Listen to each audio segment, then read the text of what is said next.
broader sense, Urdhva Pandra Tilak means all things related to one's identity as an eternal servant of Krishna, such as his neck beads, his japamala. Urdhva Pandra means illumination of the body, mind, and senses, and attachment to the Supreme Lord. Because this sign on our forehead, Krishna also sees it. Krishna's eyes are everywhere. Sarvato panipadam tat, sarvato kshiksharomukam.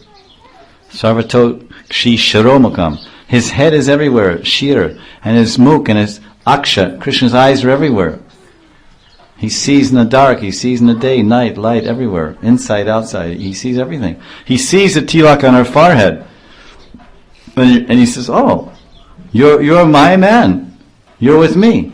You're Das, Krishna Das. All right, you're becoming attached to me? Then I'm going to stick with you. I'm going to walk with you. I'm going to be with you. Wherever you walk, I will walk beside you. You will feel my presence wherever you go. I will protect you. I will guide you. I will direct you. Just have faith in me and surrender.